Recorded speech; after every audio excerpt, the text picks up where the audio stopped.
है कि कीफर अब भी उसके पीछे है। घर पहुंचकर सीएन उसे अपनी जैकेट रखने के लिए कहता है, लेकिन जेजे उसे तुरंत लौटाने की कोशिश करती है। सीएन कहता है कि कोई बात नहीं, वह कल लौटा सकती है। जैसे ही सीएन घर से वापस लौटने लगता है, उसे वे लोग घेर लेते हैं जिन्हें उसने पहले हराया था। वे उसे उकसाते हैं और कहते हैं कि वह अपनी दोस्त को मारकर बच नहीं पाएगा। सीएन जवाब देता है कि उसे पहले से अंदाजा था और वह तैयार है।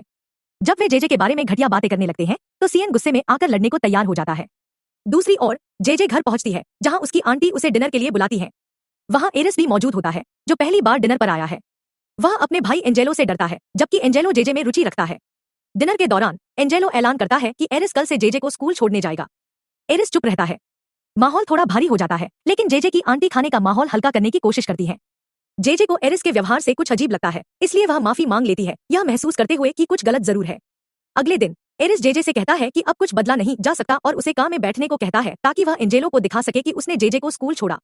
जेजे पैदल जाने की बात करती है, लेकिन एरिस मना करता है, जिससे जेजे को मजबूरन मानना पड़ता है।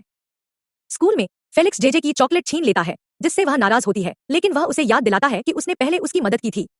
जेजे माना करती है और चॉकलेट दे देती है। तभी कीफर आता है और ताना मारता है, फिर उसे एक लिस्ट और पैसे देता है, कहता है कि अगर उसे यहाँ रहना है तो उसकी बात माननी होगी। जेजे इनकार करती है, लेकिन कीफर उसे धमकाने की कोशिश करता है कि भूख लगने पर वे काट भी सकते हैं और शायद उसे ही खा जाएं। जेजे थोड़ी डरती है, लेकिन अपनी हिम्मत भी दिखाती है और मजबूरी में मान जाती है, क्योंकि उसने पैसे ले लिए थे।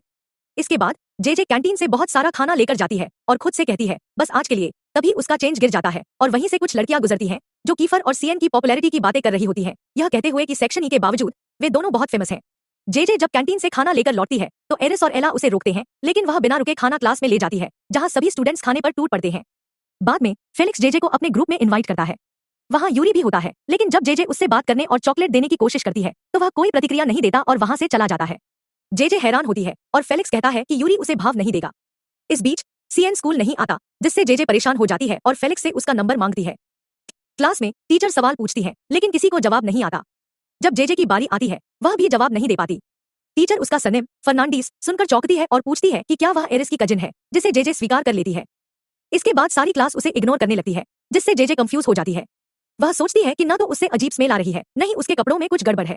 वह चॉकलेट ऑफर करती है, लेकिन फिर भी कोई रिस्पॉन्स नहीं देता। कीफर भी इस बार बिना कुछ कहे चुपचाप चला जाता है, जिससे जेजे को और शक होता है। घर जाकर जेजे सीएन को कॉल करती है और पूछती है कि वह क्लास क्यों नहीं आया। सीएन कहता है कि वह अच्छा महसूस नहीं कर रहा, और जब जेजे उसे मिस करने की बात कहती है तो वह फोन काट देता है। जेजे को सबका व्यवहार अजीब लगने लगता है, इसलिए वह एरिस से सेक्शन ई के बारे में पूछती है। एरिस उसे इग्नोर करने की सलाह देता है। जेजे उसे समझाने की कोशिश करती है कि लोग उसके फर्नांडीज सरनेम के कारण उसे अलग तरह से ट्रीट कर रहे हैं, लेकिन